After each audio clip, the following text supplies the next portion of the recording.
ഈശോ മിശിഹായിക്ക് സ്തുതിയായിരിക്കട്ടെ. പ്രിയ സഹോദരങ്ങളെ, ഇന്ന് ഒത്തിരി സന്തോഷമുള്ള ഒരു ദിവസമാണ്.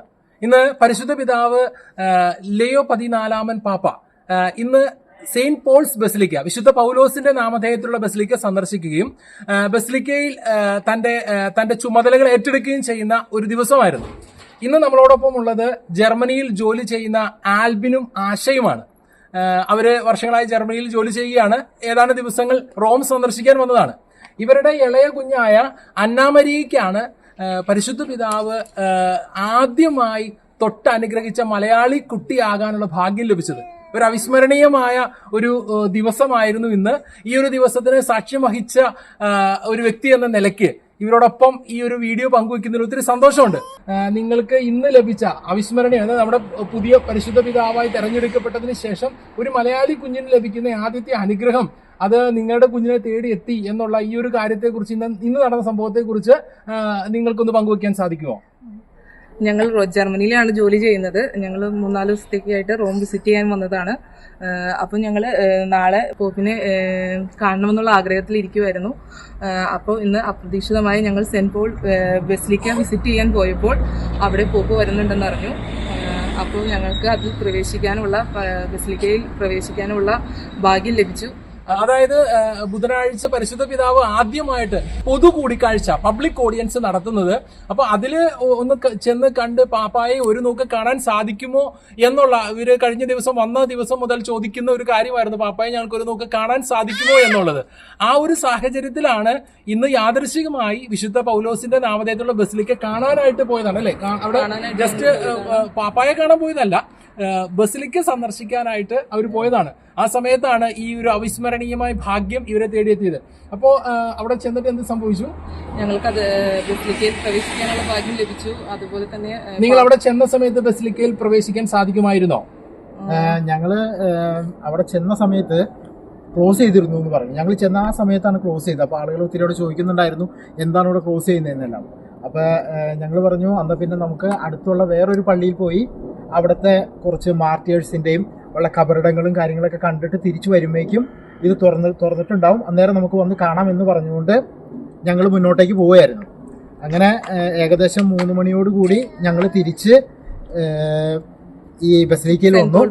സെന്റ് പോൾ ബസിലിക്കയിൽ എത്തിയതിന് ശേഷം അവിടെ വലിയ ക്യൂവും വലിയ സാഹചര്യങ്ങളൊക്കെ ഉണ്ടായിരുന്നു.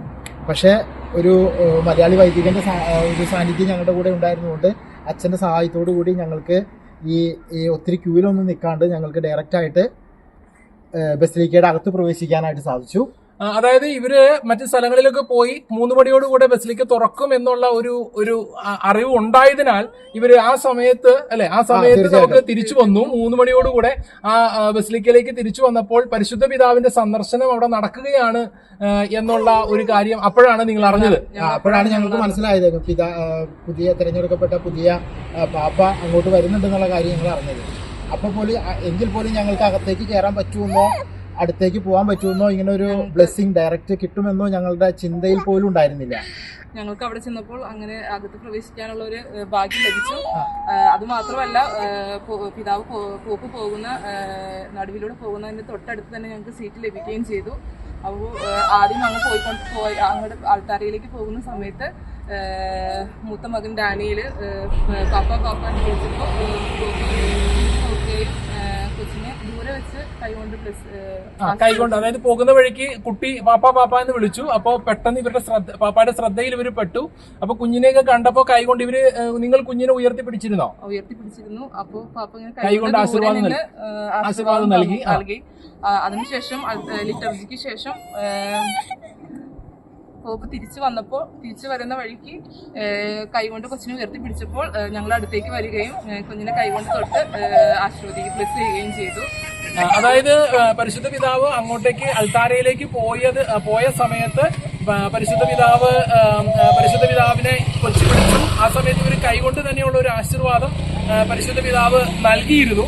അതിനുശേഷം ഇവര് പരിശുദ്ധ പിതാവിന്റെ ആ ഒരു ലിറ്റർജിക്കൽ സെറമണിക്ക് ശേഷം ഇവര് തിരിച്ചു വരുന്ന സമയത്ത് വീണ്ടും ഇവരുടെ അടുത്തൂടെ എത്തിയപ്പോ മൂത്ത മകൻ ഉറക്കെ വിളിച്ചു, പാപ്പ പാപ്പ എന്ന് പറഞ്ഞ് ഉറക്കെ വിളിച്ചു. ആ സമയത്ത് ഇവരെ തിരിഞ്ഞു നോക്കി ഉയർത്തിപ്പിടിച്ചിരുന്ന കുഞ്ഞിന്റെ അടുത്ത് വന്നു, അവളെ തൊട്ടു, അവളെ ആശീർവദിച്ചു, അനുഗ്രഹിച്ചു. ഒരു വലിയ അവിസ്മരണീയമായ ഭാഗ്യമാണ് ഈ ഒരു കുടുംബത്തെ തേടി വന്നത്. ആദ്യമായി പരിശുദ്ധ പിതാവ് ഒരു കുഞ്ഞിനെ ആശീർവദിച്ചത് അത് നമ്മുടെ പ്രിയപ്പെട്ട അന്നാമരിയാണ്. നിങ്ങൾ ഈ കാര്യത്തിൽ നിങ്ങൾക്ക് ഒത്തിരി സന്തോഷമുണ്ടോ? അതൊരു എന്താണ് നിങ്ങളുടെ മനസ്സിൽ ഇപ്പോൾ തോന്നുന്ന ഒരു വികാരം? തീർച്ചയായിട്ടും ഞങ്ങൾക്ക് പറഞ്ഞറിയിക്കാൻ പറ്റാത്തത്ര സന്തോഷമാണ്. കാരണം ഞങ്ങൾ സ്വപ്നത്തിൽ പോലും വിചാരിച്ചിരുന്ന ഒരു കാര്യമല്ല ഇത്. ഒത്തിരി ആളുകൾ റോമിലൊക്കെ പോകുമ്പോൾ പാപ്പയെ കാണാൻ പറ്റാറുണ്ടെന്നും അങ്ങനെയൊക്കെ പറഞ്ഞു കേട്ടുള്ള ഒരു പരിചയം മാത്രമേ ഞങ്ങൾക്കുള്ളൂ. നാളെ ആദ്യമായിട്ട് പാപ്പയെ അതിനുശേഷം ആദ്യമായിട്ട് പബ്ലിക്കിലേക്ക് വരുന്നതുകൊണ്ട് ഞങ്ങൾക്ക് പാപ്പയെ അടുത്തൊന്നും കാണാൻ പറ്റില്ല, എന്നാലും അകലെ വെച്ച് ഒരു നോക്ക് കാണാം എന്നുള്ള പ്രതീക്ഷ മാത്രമേ ഉണ്ടായിരുന്നുള്ളൂ. പക്ഷെ ഇത് വളരെ ഒരു നിയോഗം പോലെയായി. നിങ്ങൾ ആദ്യമായിട്ടാണോ റോമിൽ ഇവിടേക്ക് വരുന്നത്? റോമിലേക്ക് വരുന്ന ആദ്യമായിട്ടാണോ? റോമിലേക്ക് ഞാൻ വരുന്നത് ആദ്യമായിട്ടാണ്. ഞാൻ ഇതിനു മുന്നേ 1-2 പ്രാവശ്യം വന്നിട്ടുണ്ട്, എങ്കിലും ജസ്റ്റ് ഒരു 1 ഡേ വിസിറ്റ് മാത്രമേ ഉണ്ടായിരുന്നുള്ളൂ. അങ്ങനെ കാണാനായിട്ട് ഒരു ടൂർ പോലെ വിസിറ്റ് പോലെ വന്നത് ഇപ്പോഴാണ്. ഓക്കെ, നമ്മുടെ മുമ്പിലായിരിക്കുന്ന ഈ കുടുംബം മലയാളികളിൽ നിന്ന് അല്ലെങ്കിൽ കേരളത്തിൽ നിന്ന് ആദ്യമായി ഒരു കുഞ്ഞിനെ പരിശുദ്ധ പിതാവിന്റെ ആശീർവാദം ലഭിച്ച കുഞ്ഞിന്റെ ആ ഒരു കുടുംബത്തോടൊപ്പമാണ് നമ്മൾ ആയിരിക്കുന്നത്. വലിയ അനുഗ്രഹമാണ് ഇവരെ തേടി വന്നിരിക്കുന്നത്. റോമിൽ നിന്ന് ഈ കുടുംബത്തോടൊപ്പം ബ്രദർ ജോ ബെൻ എലോഹിം.